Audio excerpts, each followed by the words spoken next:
자, 그럼 이제 이어서 외부성의 해결 방안부터 보도록 하겠습니다. 자, 외부성의 해결 방안은요, 사적인 해결 방안과 공적인 해결 방안으로 구별되는데, 공적인 해결 방안이라고 하는 것은 정부가 개입해서 해결하는 것을 의미합니다. 아시겠죠? 자, 따라서 사적인 해결 방안은 정부가 개입하지 아니하고 이 문제와 관련된 당사자들끼리의 협상이나 합의를 통해서 문제를 해결하는 것을 사적 해결 방안이라고 해요. 자, 합병과 코우주 정리 이런 것들이 있고, 공적인 해결 방안은 정부가 개입을 해서 직접 규제하거나 조세를 부과하거나 보조금을 지급하거나 오염 배출권 거래제를 실시하거나 이러한 방법들이 있는데, 우리는 이러한 방법들을 하나씩 차례대로 살펴보도록 할 겁니다. 자, 제일 먼저 합병인데요. 자, 합병은 너무나 내용이 단순합니다. 자, 우리가 이렇게 강이 있었을 때 위에 화학 공장이 있고 아래에 어부가 있었을 때, 자, 화학 공장이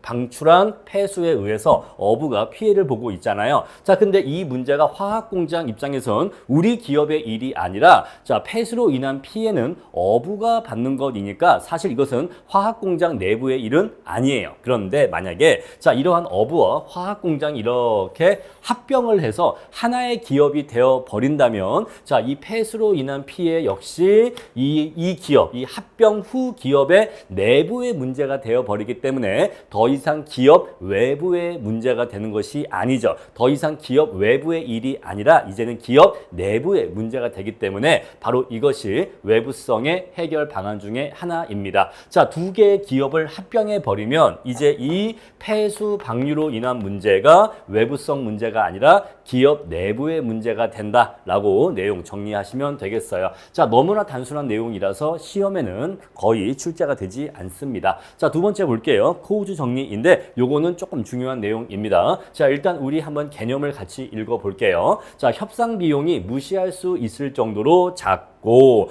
자, 협상 비용이 매우 작게 들어야지만 협상이라고 하는 것이 가능할 수가 있겠죠. 자, 위에 있는 이 화학 공장과 밑에 있는 어부가 이 폐수 방류에 대해서 뭔가 피해 보상과 같은 것들을 협의를 하려고 하는데, 자, 이 협의라고 하는 것이 이루어지려면, 자, 협상 비용이 적게 들어야지만 협상의 성립 가능성이 높아집니다. 이해하시겠죠? 자, 두 번째, 협상으로 인한 소득 재분배가 각 개인의 한계 효용에 영향을 미치지 않는다면, 자, 이게 뭔 소린가 하니, 협상을 하게 되면은 결국 누군가가 약간 더 이득을 보고 누군가가 약간 손해를 볼 수가 있는데, 그러한 이득과 손해가 중요하지 않다는 얘기예요. 그 정도가 작아서 누가 이익 보고 누가 손해 보겠지만 그것이 작기 때문에 무시할 수 있을 정도가 된다면 그렇게 중요한 문제가 아니라면 이란 뜻이고요. 자, 세 번째, 외부성에 관한 권리, 재산권이라고 나와 있는데, 자, 이건 바로 이거예요.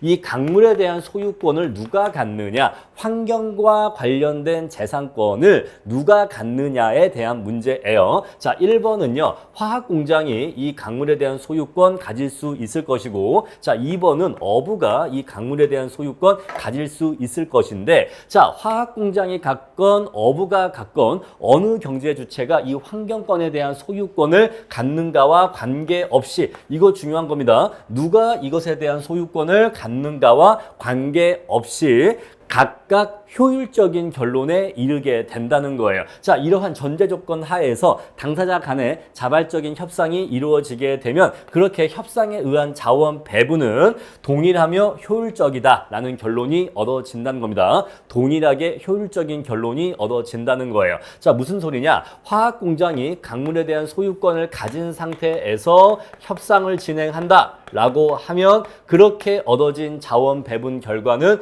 효율적인 자원 배분 결과가 얻어진다는 것이고, 자, 어부가 강물에 대한 소유권을 가진 상태에서 양 당사자가 협상을 했을 때, 자, 그렇게 협상한 결과 또한 효율적인 결과가 얻어진다 이 얘기예요. 따라서, 자, 소유권이 화학 공장에 귀속되건 어부에게 귀속되건 협상의 결과로 얻어지는 자원 배분은 둘 다 모두 효율적인 결과가 얻어진다라는 뜻이에요. 자, 우리 그래서 코우즈는요, 당사자 간의 자발적인 협상을 통해서 외부성의 문제가 해결될 수 있다는 것을 주장했는데, 자, 이렇게 협상에 의해서 외부성 문제가 해결되려면, 자, 이런 외부성과 관련된 관련된 그러한 환경권에 대한 재산권이 누군가에게는 귀속이 되어야 한다라고 주장했습니다. 자, 이것에 대한 재산권이 소유권이 누군가에게 귀속된다면 얘한테 귀속되건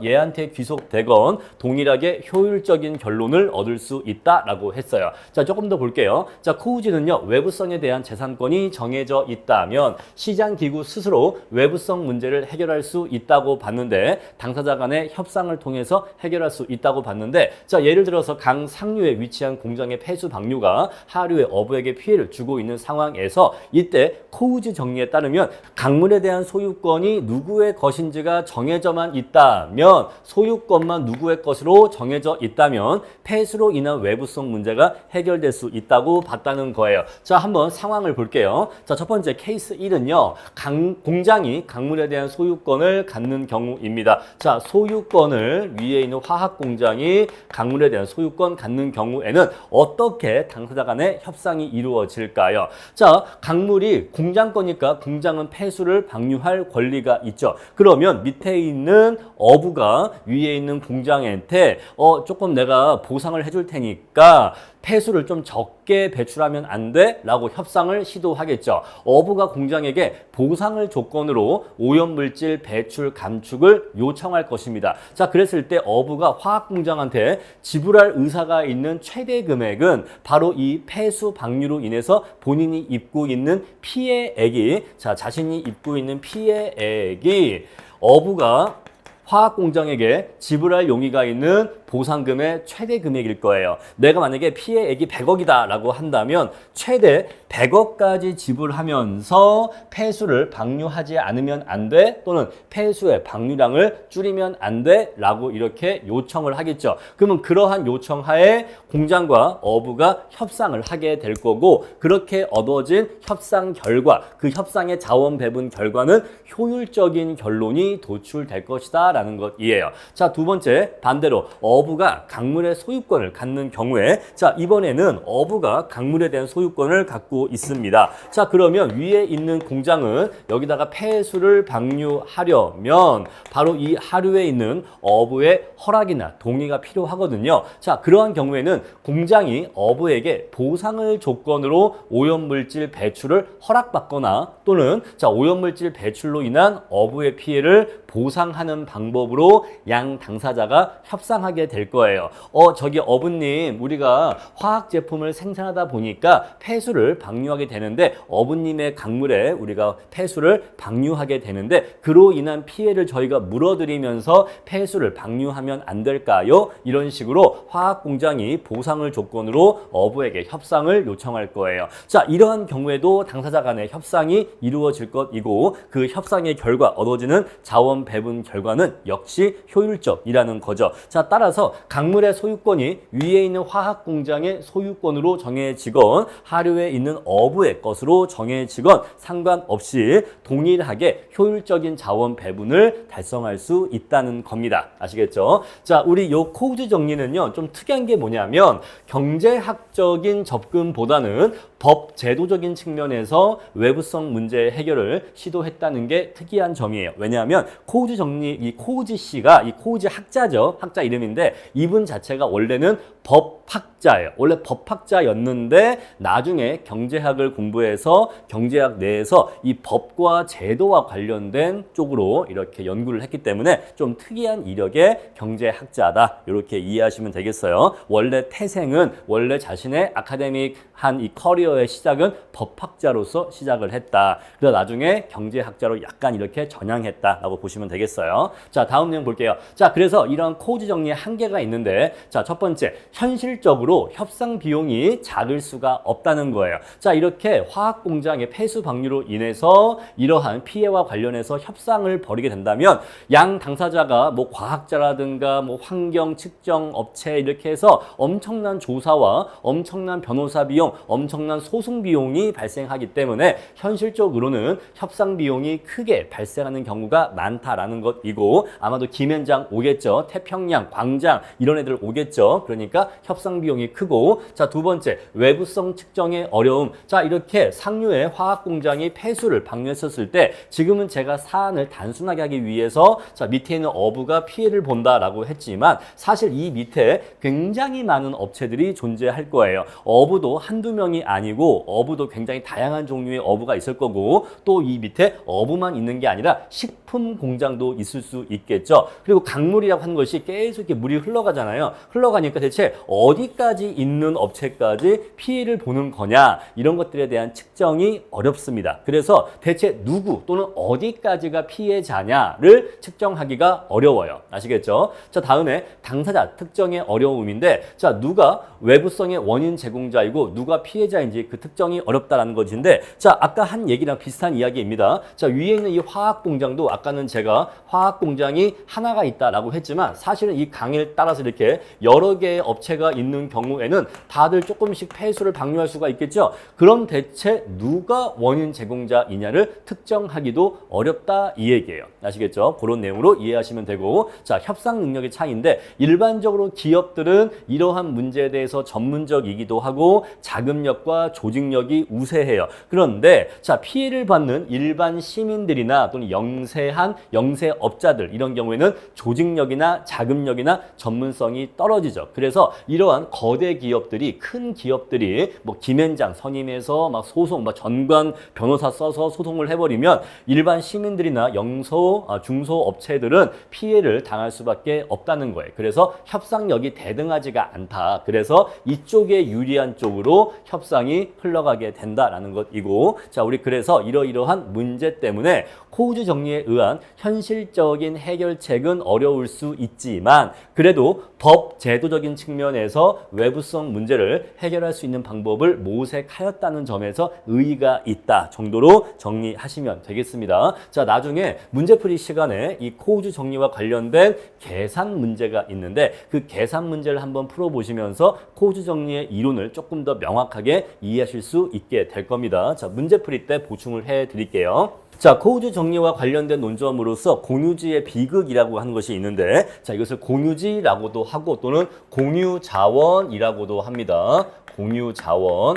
자, 이것으로서 어떤 것들이 예시를 드냐면 마을 공동 소유의 목초지를 보통 예를 많이 들고 또는 공동 어장의 사례를 많이 듭니다. 자, 우리 마을 공동 소유의 목초지로 한번 예시를 들어볼게요. 자, 이렇게 목초지가 있습니다. 풀이 이렇게 자라요. 그러면 이 마을 사람들이 이 목초지를 같이 이용하고 있는데 자신들이 기르는 소나 말, 이러한 가축들을 이제 풀어서 풀을 뜯게 하는 거죠. 자, 이 집도 소와 말을 풀어서 풀을 뜯게 하고 이 집도 풀을 뜯게 하고 여기도 이렇게 서로 자신들의 가축을 풀어서 풀을 뜯게 합니다. 자, 그런데 여기 목초지라고 하는 것은 자라 있는 풀의 양이 정해져 있죠. 그래서 어떤 집이 풀을 많이 뜯으면 다른 집들이 뜯어먹을 풀이 많이 없어져 있겠죠. 우리 이것을 소비의 경합성이 있다라고 해요. 경합성. 자, 소비의 경합성이 있다고 하는 것은 누군가의 소비가 다른 사람의 소비 가능성을 줄이는 특성을 경합성이 있다라고 합니다. 자, 만약에 어떤 집에 빵이 10개가 있었는데 자, 어떤 사람이 그 식구가 빵을 3개를 먹었어요. 10개 중에 3개를 먹었습니다. 그러면 다른 식구들은 절대로 10개를 먹을 수가 없어요. 자, 7개까지 먹을 수가 있습니다. 왜 그럴까요? 자, 먼저 빵을 먹은 사람이 빵을 몇 개 먹어버리면 다른 사람들의 소비 가능성은 그만큼이 줄어들기 때문에 그래요. 자, 사적재해는 경우에 그렇습니다. 사적재해의 경우에는 누군가가 어떤 재화를 소비해버리면 다른 사람들은 그것만큼을 소비하지 못하게 돼요. 이해하시겠죠? 자, 어떤 건전지가 있는데 이 어떤 사람이 이 건전지를 한 30%를 써버리면 다른 사람들은 그 건전지에 남아있는 70%밖에 못 쓰게 돼요. 바로 우리 이것을 경합성이라고 합니다. 자, 근데 우리가 경합성이 없는 재화도 있는데 자, 우리 사실 이것은 뒤에 가서 공공재 파트에서 공부를 할 건데 미리 조금 얘기를 할게요. 자, 우리가 TV를 볼 때 우리 101호가 아파트가 있는데 101호가 MBC를 봅니다. 그런데 옆집 102호가 똑같이 MBC를 트니까 갑자기 101호의 화질이 안 좋아지면서 이 두 집이 MBC 하나를 이렇게 나누어 보는 거예요. 그런 일은 발생하지 않아요. 자, 102호, 103호, 104호, 3101호 모든 아파트가 다 MBC를 틀어도 각자의 집에서 MBC를 시청하는데 아무런 문제가 없어요. 자, 공중파 방송, 라디오 방송 이런 것들은 소비의 경합성이 없어요. 아시겠죠? 자, 우리 그래서 소비의 경합성이 있는 재화도 있고 없는 재화도 있는데, 자, 이건 목초지의 경우에는 소비의 경합성이 있다는 거죠. 어떤 집이 풀을 많이 뜯으면 다른 집은 그만큼 풀을 뜯지 못하게 됩니다. 자, 공동 어장도 있는데, 자, 이렇게 바다가 있어요. 자, 바다가 있는데, 자, 이 바다, 이 해수 구역에서 A 나라도 와서 물고기를 잡아가고 B도 물고기를 잡아가고 이런 식으로 공동으로 물고기를 잡는 어장이 있다라고 할게요. 그랬을 때 A라는 그 나라에서 아주 촘촘한 그물로, 이 그물 간의 간격이 아주 좁은 촘촘한 그물로 바다 밑바닥까지 싹 다 긁어서 이렇게 생긴 그물로 물고기를 잡아갔다라고 해버리면, 자, 이 안에 있는 물고기의 수는 거의 정해져 있기 때문에 그거만큼 다른 나라들이 잡아갈 수 있는 물고기의 수가 적겠죠. 적어지겠죠. 자, 역시 이러한 사례 또한 소비의 경합성이 있다는 걸 알 수가 있어요. 아시겠죠? 자, 그래서 공동 어장이나 마을 공동 소유 목초지의 경우에는 소유권이 정해져 있지 않은데, 자, 첫 번째 특성, 소유권이 정해져 있지 않다. 누구 거라고 소유권이 정해져 있지 않다. 그런데 뭐가 있다? 소비의 경합성은 있다. 다음에 세 번째, 소비의 비배제성도 있다는 건데, 비배제성.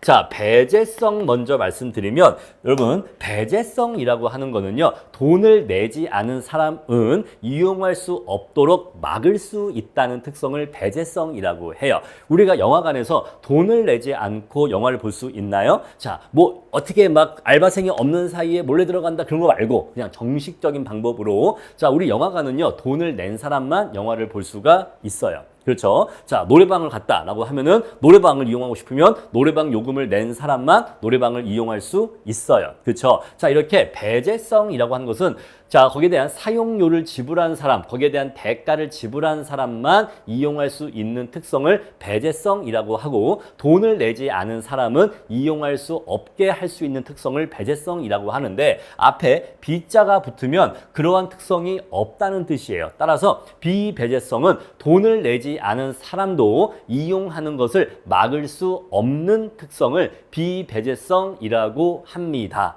이해하시겠죠? 자, 만약에 길거리에서 서커스를 해요. 길거리에서 서커스를 한다면, 자, 그 서커스 요금을 낸 사람도 서커스를 볼 수 있겠지만 특별한 뭐 가림막 이런 게 없이라 그냥 길거리에서 한다면 돈을 내지 않은 사람도 길거리 서커스를 구경할 수 있거든요. 바로 그게 비배제성이에요. 자, 만약에 우리가 유럽의 길거리를 걸어가는데 유럽의 길거리에서 누군가 어떤 음악가가 악기를 연주하면서 버스킹을 해. 하지만 어떤 사람은 돈을 내지 않고도 그 음악을 들을 수가 있죠. 자, 길거리의 버스킹은 돈을 내지 않은 사람도 똑같이 소비할 수가 있습니다. 바로 비배제성이 있다는 거죠. 자, 그래서 이러한 마을 공동소유 목초지와 같은 공유자원의 경우에는 소유권이 누구 거라고 정해져 있지 않고 소비에 있어서 경합성은 있으면서 소비의 비배제성을 갖고 있는 그러한 재화를 공유자원이라고 해요. 자, 이러한 공유자원의 경우에는 먼저 가축을 풀어서 풀을 먼저 뜯게 하는 게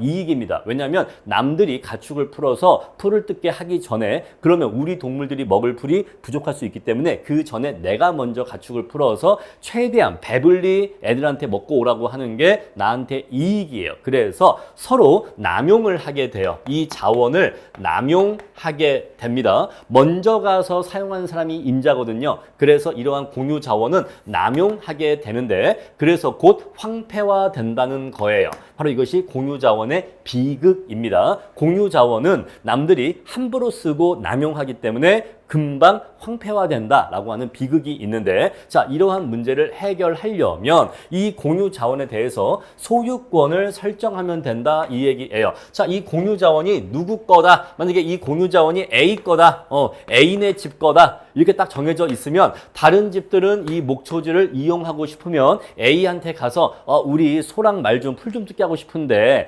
돈 얼마 낼 테니까 좀 풀 좀 뜯어도 될까? 이렇게 돈을 내고서 허락받고 풀을 뜯겠죠. 그죠? 자, 이런 식으로 남용되는 문제를 막을 수가 있단 말입니다. 그래서 자, 이러한 공유 자원의 비극을 해결하는 방법 중에 하나로서 공유 자원의 소유권을 설정하면 이러한 문제를 해결할 수 있다라는 것이에요. 자, 이것도 시험에 종종 나옵니다. 여러분들 여기서 아셔야 될 개념은요, 바로 공유 자원이 어떤 거냐. 공유 자원은 소유권이 설정되어 있지 않고 소비의 경합성은 있으면서 소비의 비배제성이 있는 재화를 공유 자원이라고 하고, 대표적으로 마을 공동소유 목초지나 아니면 공동어장을 얘기한다. 이렇게 정리하시면 되겠습니다. 자, 그럼 이제 이렇게 해서 사적인 해결 방안은 봤고요. 이제 이어서 공적인 해결 방안 볼게요. 자, 이어서 외부성 공적인 해결 방안 보면요. 첫 번째로 직접 규제가 있습니다. 자, 한번 예를 들어 볼게요. 자, A 기업이 이 정도의 오염물질 배출하고 있고요.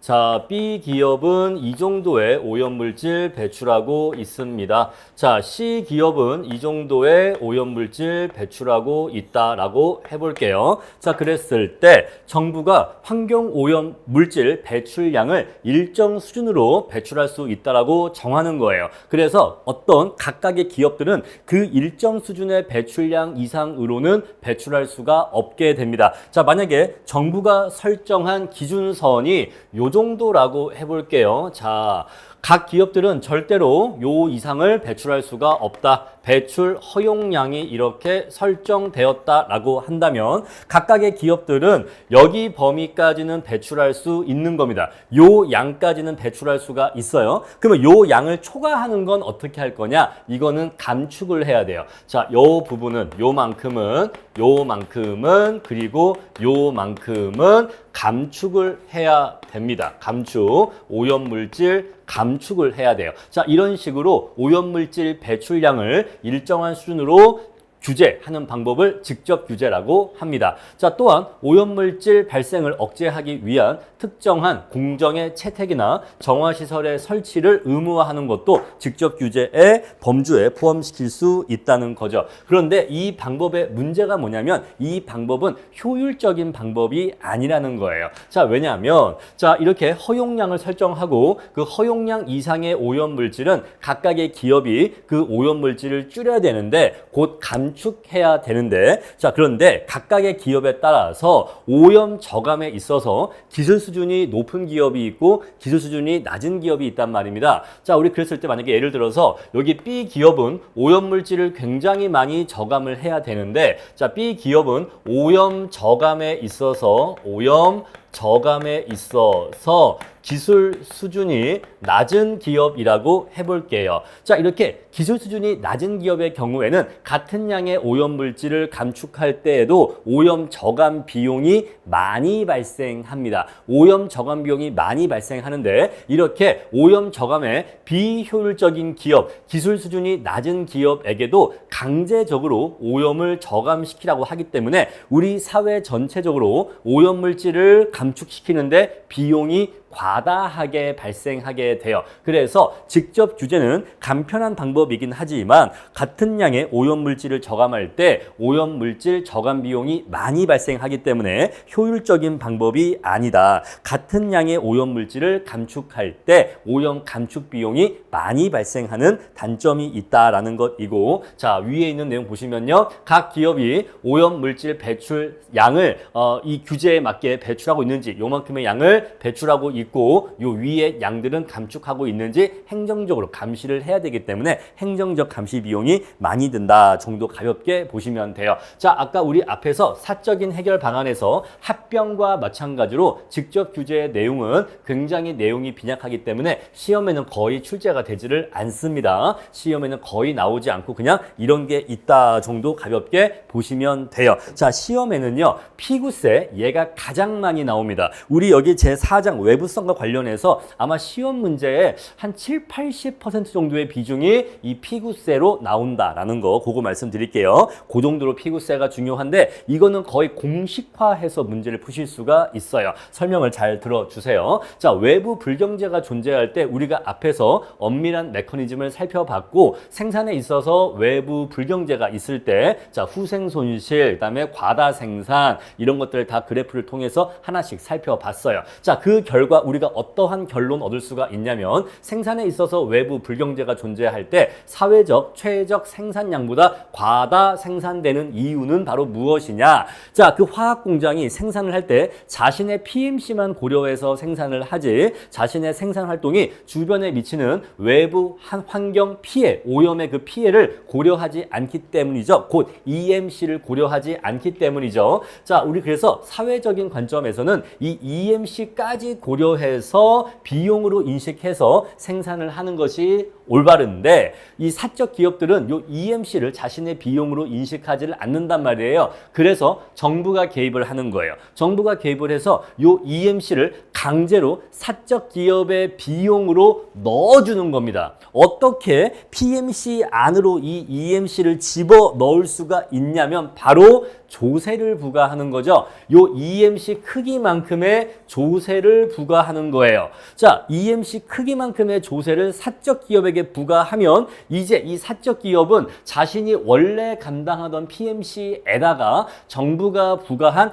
EMC만큼의 조세액 T까지 부담해야 되기 때문에 이제는 강제적으로 사적 기업은 요 EMC까지 고려한 사실상 SMC 수준의 비용을 고려해서 생산의 의사결정을 해야 되거든요. 자, 요거 지금 핵심 원리 아시겠죠? 자, 사적 기업의 PMC에다가 EMC만큼의 조세를 부과해 버리면 사적 기업은 강제적으로 조세 부과라는 방법을 통해서 SMC와 같은 수준의 한계 비용 곡선을 가지게 된다는 거예요. 그렇게 해서 사회적으로 바람직한 생산량이 생산될 수 있도록 한다는 것입니다. 자, 우리 이러한 해결 방법은 피구라는 경제학자가 맨 처음 고안했기 때문에 우리 이러한 조세를 피구세라고 해요. 자, 피구세는요, 외부 한계 비용 EMC를 가격 체계에 내부화하여 조세를 부과해서 이젠 더 이상 EMC가 기업 밖에 남의 얘기가 아니라 조세를 부과해버리면 이제 그 크기만큼이 기업 내부의 문제가 돼버려요. 기업 내부의 비용 문제가 돼버립니다. 이렇게 해서 내부화해서 시장기구에 의해서 외부성 문제를 해결하고자 하는 방법이에요. 자, 우리 그래프를 통해서 설명을 드릴게요. 자, 이렇게 PMC가 있고 밑에 이렇게 EMC가 있었겠죠? 그래서 EMC와 PMC의 수직합으로서 SMC가 이렇게 그려집니다. 자, 그러면 사회적으로 바람직한 생산량은 어디예요? 여기예요. 그죠? 점 B에 생산할 때 바로 여기가 사회적으로 바람직한 생산량인데 현실의 생산량은 지금 Q0에서 현실적으로 재화가 생산되고 있어요. 자, 그래서 이 PMC에다가 조세를 부과할 겁니다. 얼마만큼의 조세를 부과할 거냐면 EMC 크기만큼의 조세를 부과할 건데 여러분 제가 지금 드리는 이 말씀이 하나의 공식이기 때문에 이 말을 필기를 해 놓으시고 앞으로 문제 푸실 때 항상 이 말을 떠올리세요. 자, 우리는 조세를 부과할 건데 또는 피구세를 부과할 건데 얼마만큼의 피구세를 부과할 거냐면 사회적으로 바람직한 생산량 수준 하에서 SMC와 PMC의 차이만큼의 조세를 부과할 겁니다. 다시 한번 반복할게요. 사회적으로 바람직한 생산량 수준에서 SMC와 PMC의 차이만큼 단위당 조세액을 부과할 거예요. 바로 이게 피구세입니다. 아시겠죠? 피구세. 바로 이게 최적 피구세예요. 최적 피구세를 구하는 공식은 바로 요 문장입니다. 사회적으로 바람직한 생산량 수준에서 SMC와 PMC의 차이만큼의 조세를 부과하면 돼요. 자, 따라서 우리가 이거 계산 문제 푸실 때 사회적으로 바람직한 생산량을 먼저 구하셔야겠죠. 먼저 SMC와 수요곡선 만나는 점에서 사회적으로 바람직한 생산량 구하신 다음에 그 수준에서 이 Q값을 SMC에 집어넣고 PMC에 집어넣고 양자의 차이를 구하면 바로 양자의 갭이 나오기 때문에 우리는 최적 피구세를 구할 수가 있어요. 아시겠죠? 자, 이렇게 해서 사회적으로 바람직한 수준에서의 SMC와 PMC의 차이만큼의 조세를 부과할 것이다 라는 것이에요. 자, 그러면 이렇게 조세를 부과하게 되면 PMC가 이 조세액만큼 상방으로 이동하게 되죠. 그럼 그러면 이제 PMC가 바로 이 조세액만큼 상방으로 기울기를 유지하면서 그대로 올라가게 됩니다. 여러분 지금 우리는 이 PMC에다가 더하기 T를 하고 있는 거예요. 따라서 PMC 곡선의 기울기는 바뀌지 않고 이 곡선이 그대로 T만큼만 올라가는 거예요. 그만큼 이대로 T만큼만 올라가면 바로 딱 요 B점을 지나게 됩니다. 그렇게 B점을 지나도록 딱 그만큼의 조세를 부과했기 때문에 요 PMC가 T1만큼 올라가면 딱 이 점 B를 지나게 되어서 사회적으로 바람직한 생산량 수준에서 사적 기업이 생산을 하게 돼요. 바로 이게 피구 조세의 가장 중요한 핵심 포인트입니다. 자, 다시 한번 마지막 강조하겠습니다. 자, 원래 사적 기업은 자신의 PMC 하에서 자신의 이윤 극대화 생산량 생산하고 있는데, 자, 사회적으로 바람직한 생산량 수준으로 생산하도록 하기 위해서 사회적으로 바람직한 생산량 수준에서의 SMC와 PMC의 차이만큼의 조세를 부과하면, 요만큼의 조세를 부과하면 PMC가 이대로 올라가기 때문에 점 B점에서 생산을 하게 돼서 사회적으로 바람직한 생산량이 생산되는데, 자, 원래 우리가 이러한 피구 조세를 부과하기 전에는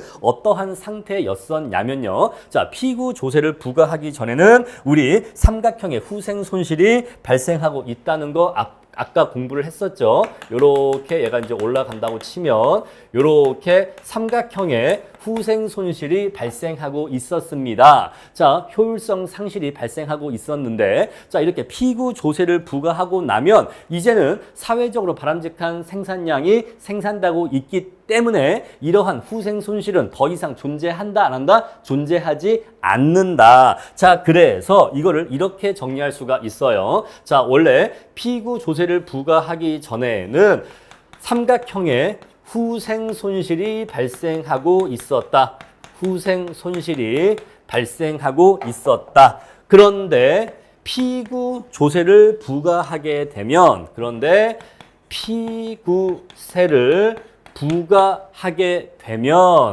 그러면 사회적으로 바람직한 생산량이 생산되면서 후생 손실은 없어진다, 이 얘기예요. 후생 손실은 없어진다. 자, 이 말은 곧 무슨 얘기예요? 자원 배분의 효율성이 달성된다, 요 얘기예요. 아시겠죠? 자, 우리 그래서 원래 피구 조세 부과 이전에는 요만큼의 후생 손실이 있었는데 피구세를 부과하게 되면, 자, 사회적으로 바람직한 생산량이 생산되면서 후생 손실이 없어지게 돼요. 그래서 자원 배분의 효율성이 달성이 됩니다. 자, 우리 이렇게 시장에서 자원 배분의 효율성이 달성되고 있지 못하고 있었을 때 조세를 부과함으로써 자원 배분의 효율성을 달성할 수 있게 해주는 조세가 있는데, 우리 이러한 조세를 교정세라고 해요. 우리 이러한 조세를 성격상 교정세라고 합니다. 요거는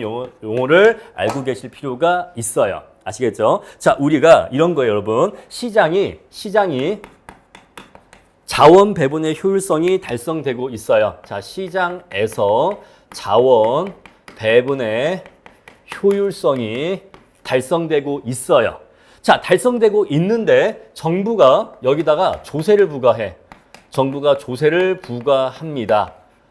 자, 그러면 자원 배분의 효율성은 깨집니다. 시장은 스스로 완벽한 상태인데 정부가 조세를 부과해버리면 이 자원 배분의 효율성이 깨집니다. 그런데 지금 이건 반대죠. 자, 시장에서 자원 배분의 효율성이 달성되고 있지 못했어요. 후생 손실이 발생하고 있었거든요. 달성되지 못하고 있었어. 근데 여기에다가 조세를 부과한 거예요. 여기다가 조세를 부과한 겁니다. 자, 그랬더니 자원 배분의 효율성이 달성된 거예요. 이러한 조세가 있다는 거예요. 바로 우리 이러한 조세를 교정세라 한다, 이 얘기예요. 교정세. 자, 그래서 정부가 조세를 부과할 때 자원 배분의 효율성을 깨는 경우가 있고, 또는 반대로 자원 배분의 효율성을 달성시키는 경우가 있는데, 시장이 이미 자원 배분의 효율성이 달성된 상태에서 정부가 조세를 부과하면 자원 배분의 효율성이 깨져버려요.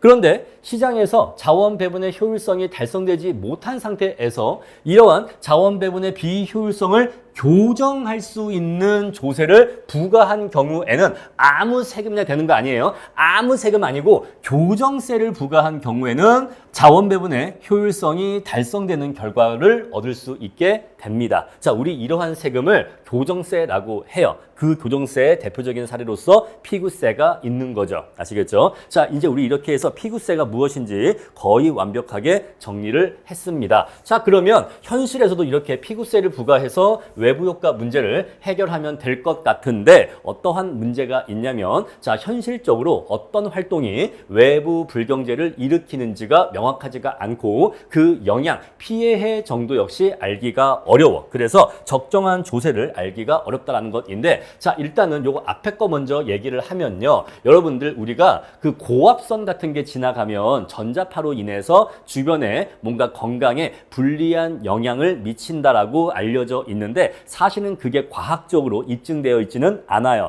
고압선 주변에 사람이나 동물들한테 어떤 불리한 효과를 미치는지 어떤 위험한 효과를 미치는지가 과학적으로 입증되어 있지가 않습니다. 그래서 자, 고압선과 관련된 그러한 전기 사업을 하는 사업자에게 너 주변에 외부 불경제 일으키네, 미치네 라고 단정해서 말할 수도 없는 거예요. 자, 그런 것들이 애매한 경우가 많다는 거죠. 또 우리 그런 거 있어. 자, 인근에 어떠한 그 생산 활동에서 어떤 소음이나 매연이나 진동이 발생하는데 과연 이것이 주변의 어떤 축산업자나 주변의 어떤 농부들한테 얼마만큼의 피해를 입히는 것인지 피해를 입히는 것인지 자체가 명확하지 않은 경우가 많고 피해를 입힌다고 해도 어느 정도나 피해를 입히는 것인지가 명확하지 않은 경우가 있어요. 자, 우리 그래서 그 피해가 어느 정도인지 알기가 어려워 버리면 우리 EMC를 알기가 어렵다는 거죠. 바로 이 EMC가 주변에 미치는 피해액을 의미하는데 이것을 알기가 어렵다는 거예요. 그래서 이래 버리면 적정한 크기의 피구 조세액을 결정하기가 어렵습니다. 여러분 아까 우리가 이 교정세를 부과하면 자원 배분의 효율성을 달성할 수 있다라고 했는데 사실 이거는 물론 이론적으로는 그래요. 그런데 여러분 보세요. 우리 앞에서 요 이론적으로 아까 우리 요 앞에 그래프에서 이 단위당 T1만큼의 피구 조세를 부과했더니 딱 요 점 B를 지나면서 사회적으로 바람직한 양이 생산되죠. 이렇게 하면서 삼각형의 후생 손실이 없어지잖아요. 그거는 어떠한 조건이 필요한 거죠? 바로 사회적으로 최적 크기의 피구 조세를 부과했다는 전제가 필요한 거예요. 만약에 이 피구 조세를 더 높게 부과해 버리면 이 크기를 정확하게 알지 못해서 만약에 피구 조세를 요렇게 부과했다 해볼게요. 이렇게 부과했다. 자, 요만큼을 부과했다라고 해볼게요. 요즘 상황 이해하시겠죠? 자, 요만큼이 최적 피구세인데 요만큼보다 더 많이 조세를 부과했다라고 해버리면은 자, 그러면 생산량은요, 요 점에서 생산량이 결정되기 때문에 사회적으로 바람직한 생산량보다 더 적게 생산이 되어버립니다. 조세를 너무 과도하게 부과해 버리면 사회적으로 바람직한 생산량보다 적게 생산하기 때문에 역시 이러한 경우에도 후생 손실이 발생하게 돼요. 자, 만약에 조세를 너무 적게 부과했다. 자, 너무 조세를 약하게 부과했어. 조세를 요만큼만 부과했다라고 해볼게요. 자, 그래 버리면 이제 요 점에서 생산이 이루어지기 때문에 여전히 사회적으로 바람직한 생산량보다 많이 생산돼요. 역시 이 경우에도 삼각형의 후생 손실이 발생하게 됩니다. 따라서 자, 교정세를 부과해서 후생 손실을 없앨 수 있다라고 하는 것은 최적의 크기에 최적의 과세를 했다라는 전제가 필요한 거예요. 그런데 현실적으로는 이 EMC의 크기를 정확하게 알기가 어렵단 말입니다. 그리고 사실은 이 피해를 미치는 기업의 PMC도 사실은 알기가 어려워요. 자, 우리가 지금 경제학에서는 이론적으로 사적 기업의 PMC 곡선이 있다라고 하자라고 얘기하지만 현실에서는 어떤 기업의 이 PMC 곡선을 그 기업 본인도 정확하게 알기가 어려워요. 그래서 이 PMC 곡선도 알기가 어렵고 EMC는 더욱더 알기가 어렵기 때문에 정확한 크기의 피구 조세액을 결정하는데 어려움이 있다. 이렇게 내용을 정리하시면 되겠습니다. 자, 이렇게 해서 피구 조세 말씀드렸고, 자, 우리 뒤에 보시면 이제 보조금 나오는데 보조금도 사실은 이 피구 조세와 논리는 거의 유사해요. 자, 조세냐 보조금이냐 그 방향성의 차이일 뿐이지 논리 자체는 거의 똑같습니다. 아시겠죠? 한번 잠깐 지우고 볼게요. 자, 그럼 이제 보조금을 볼게요. 자, 보조금은 일반적으로 소비에서 외부 경제가 있을 때 보조금을 지급을 합니다. 자, 소비에서 외부 경제가 존재할 때 사회적 최적 생산량 또는 사회적 최적 소비량보다 과소하게 생산 또는 과소하게 소비되는 이유는 외부 한계 편익 EMB가 PMB에 반영되지 않기 때문이죠. 자, 꽃다발을 들고 지나가는 사람은 이 꽃다발 소비에서 자신의 편익 PMB만 고려하지 자신의 소비가 가져오는 EMB까지는 고려하지 않은 상태에서 자신의 꽃다발 소비량을 결정하기 때문에 과소 소비가 이루어지는 것입니다. 자, 그래서 앞에 우리 피구 조세와 마찬가지로 우리 이러한 보조금을 피구 보조금이라고 하는데, 자, 이 EMB 크기만큼의 보조금을 이 수요자에게 지급하는 거예요. 그러면 이제 이 사람은 꽃다발을 소비할 때 자신의 원래 PMB에다가 정부가 지급해주는 보조금까지 고려해서 이 보조금까지 포함한 상태에서 자신의 PMB를 계산하기 때문에 이제 이러면 과소 소비 문제를 해결할 수가 있다는 거죠. 자, 그래프를 보면서 한번 같이 볼게요. 자, 우리 재화의 공급 곡선이 이렇게 주어져 있고요. PMB가 이렇게 주어져 있습니다. 아마도 이 밑에 EMB가 있었겠죠. 자, 이 EMB와 PMB의 수직 합으로서 SMB를 구할 수가 있어요. 자, 사회적으로 바람직한 소비량은 Q1인데 현실의 소비량은 Q0라고 하는 것을 알 수가 있습니다. 이해하시죠? 자, 그랬을 때 우리는 보조금을 지급해서 이러한 과소 소비, 과소 생산 문제를 해결하고자 하는데 얼마만큼의 보조금을 지급해야 하냐면 사회적으로 바람직한 소비량 수준에서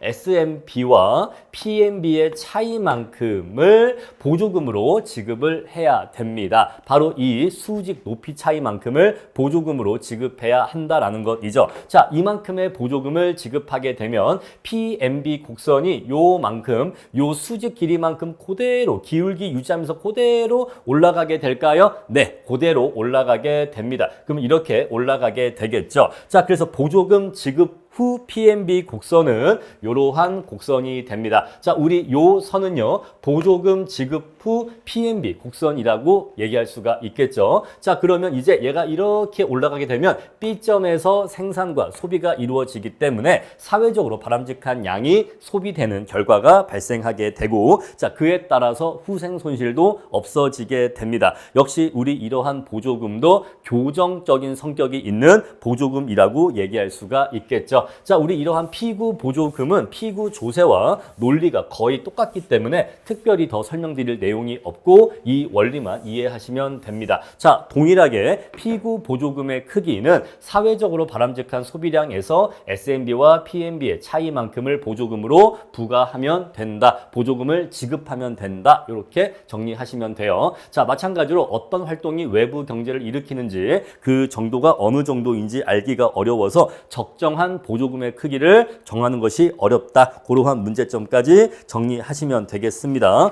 자, 이렇게 해서 보조금까지 말씀드렸고요. 자, 다음에 교과서 165페이지 보시면요. 밑에 보충 설명에 감산보조금 나와 있습니다. 자, 감산보조금은요. 시험에 잘 나오는 주제는 아니에요. 그런데 여러분들이 혼자 공부하시기에는 헷갈리는 포인트가 있기 때문에 설명을 드리겠습니다. 자, 감산보조금은요. 감산하면 거기에 대해서 보조금을 줄게. 이런 식으로 보조금을 지급하는 것을 얘기하는데, 자, 생산에 있어서 외부 불경제가 발생할 때 그 오염물질을 배출시키는 제품의 생산량을 줄이면 그러면 이것에 따라서 오염물질의 배출량도 같이 줄어들게 되겠죠. 그렇게 감산을 하면 생산을 줄이면 자, 그것에 따라서 그 량에 비례하는 보조금을 지급할게 라는 보조금이에요. 자, 우리가 일반적으로 보조금이라고 하면 좋은 행위에 대해서 사회적으로 바람직한 행위에 대해서 그것을 장려하기 위해서 보조금을 지급하는 게 일반적인 보조금이에요.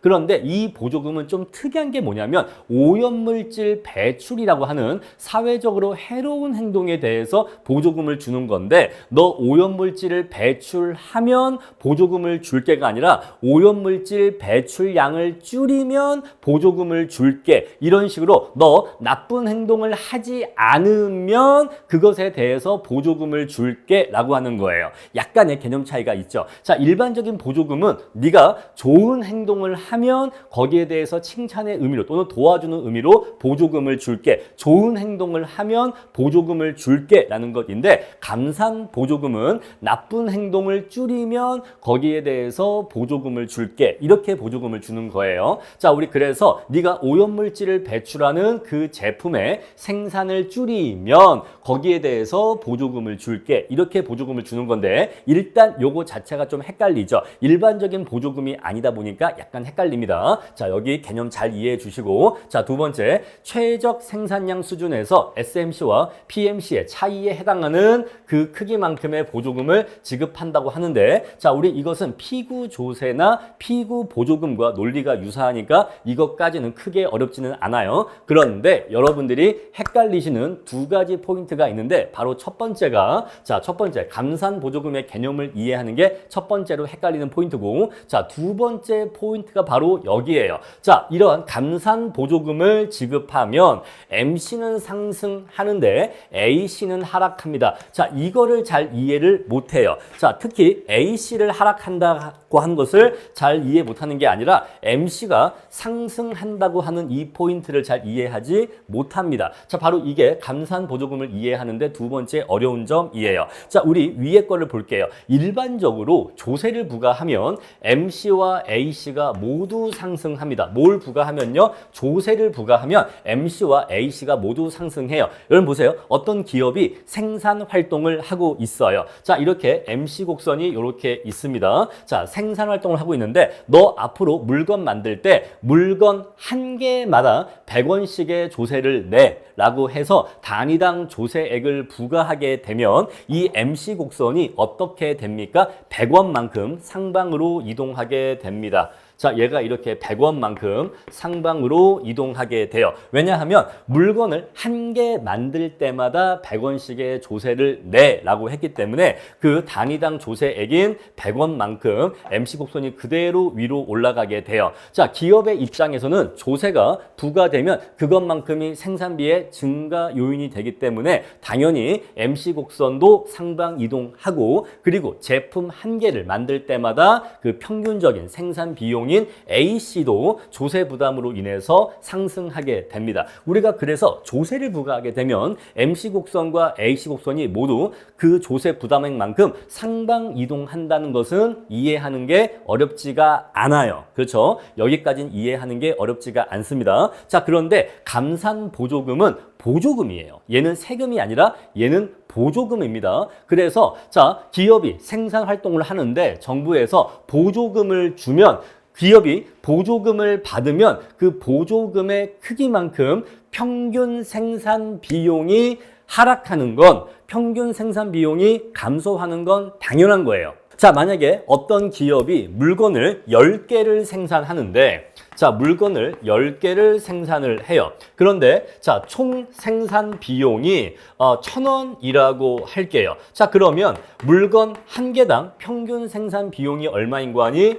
100원입니다. 요거 이해하시겠죠? 자, 그런데 정부에서 보조금을 주겠대. 자, 보조금을 얼마를 줬냐면 300원을 줬다라고 해볼게요. 이해하시겠죠? 자, 그러면 이제 보조금을 받고 나면 재화 생산의 총 비용은 700원으로 감소하게 됩니다. 그죠? 원래는 1,000원이 드는데 그중에서 300원을 나라에서 보조금으로 받았기 때문에 이제 이 기업은 700원의 비용만 지출하면 돼요. 자, 그러면 똑같이 물건은 10개를 만들었는데 보조금으로 인해서 총 생산 비용이 보조금액만큼 감소하게 되면 평균 생산 비용은 70원으로 하락하게 돼요. 70원으로 이렇게 하락하게 됩니다. 요거 로직 이해하시겠죠? 그래서 보조금을 받으면 평균 생산 비용은 하락 하락하는 게 당연해요. 요거는 이해가 어렵지가 않아요. 그죠? 자, 조세를 부과하면 세금까지 내야 되니까 A씨가 상승하는 건 당연한 거고, 보조금을 받으면 그것만큼 비용이 아껴지기 때문에 A씨가 하락하는 건 당연한 거예요. 요건 당연한 겁니다. 그런데 감산 보조금을 지급하면 MC가 상승해요. 요게 이해가 어려운데 왜 그런지 말씀을 드릴게요. 자, 여러분, 감산 보조금이라고 하는 것은요, 네가 생산을 줄이면 보조금을 줄게 하는 논리예요. 그죠? 네가 그 오염물질을 배출하는 그 제품의 생산을 줄이면, 감산을 하면, 그러면 보조금을 줄게. 바로 이게 감산 보조금의 논리거든요. 그런데 이러한 상황에서 생산을 한다? 자, 여러분, 생산을 한다라고 하는 것은 이러한 감산 보조금을 포기하면서까지 생산을 한다는 걸 의미해요. 이해하시겠습니까? 자, 생산을 줄이면 보조금 준다고 했죠. 그런데 생산을 하겠대. 너 분명히 그거 내가 생산을 줄이면 보조금 준다고 했는데 이걸 포기하고 생산을 하겠다고? 이 감산 보조금을 포기하면서까지 생산을 하겠다고? 이런 상황이 되는 거예요. 이해하시겠죠? 자, 그래서 이렇게 감산 보조금이 지급되는 상황에서 이 오염물질을 배출하는 제품을 생산한다라고 하는 것은 감산 보조금을 포기하면서까지 이 제품을 생산한다는 것을 의미해서, 이러한 상황에서는 이 제품의 생산 비용에 감산 보조금이 기회비용으로서 작용하게 됩니다. 자, 줄게라고 했는데 그럼에도 불구하고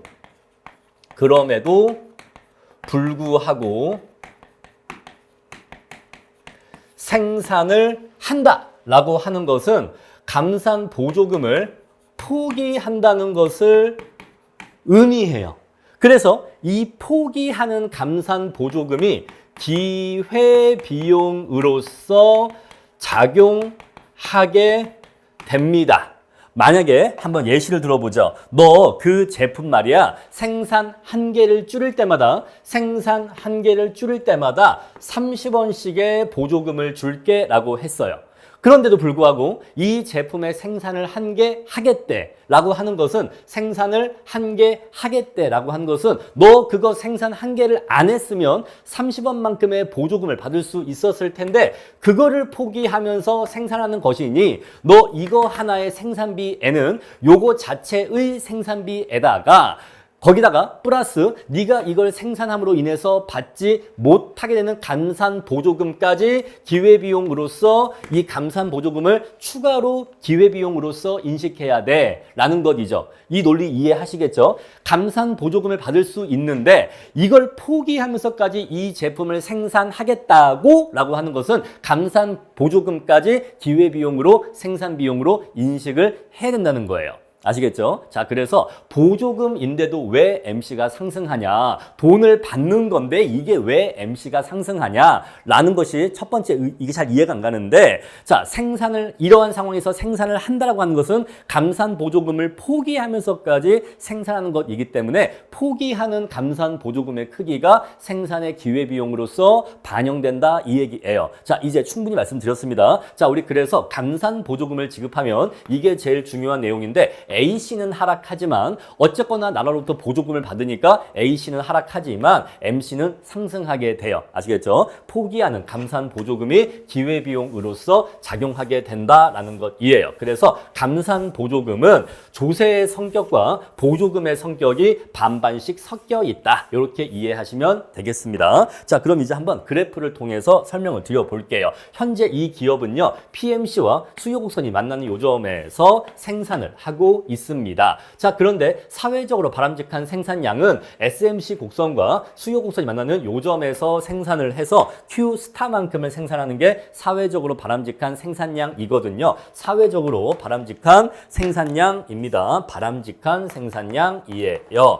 자, 현실의 생산량은 현재 Q0죠. 자, 따라서 사회적으로 바람직한 생산량 수준에서 생산을 하게 하려면 이 PMC 곡선이 상방으로 이동하다가 자, 요 A점을 지날 때까지 상방으로 이동해야지만 사회적으로 바람직한 생산량이 생산될 수가 있겠죠. 그러면 이제 문제는 뭐예요? 이 PMC 곡선을 위로 올릴 건데 대체 얘를 얼마나 위로 올려줘야 돼? 라는 것인데 바로 이 수직 높이가 바로 사회적으로 바람직한 생산량 수준에서 SMC와 PMC의 수직 높이 차이, 양자의 갭, 사회적으로 바람직한 생산량 수준에서 SMC와 PMC의 차이만큼을 감산 보조금으로 지급하면 물론 요만큼을 피구 조세로 부과해도 똑같은 결과를 얻을 수 있지만 우린 지금 피구 조세를 얘기하는 게 아니라 감산 보조금을 얘기하는 거니까 자, 이 수직 높이 차이만큼의 감산 보조금을 지급해도 피구 조세를 부과할 때와 동일한 결과를 얻을 수 있다는 거예요. 아시겠죠? 자,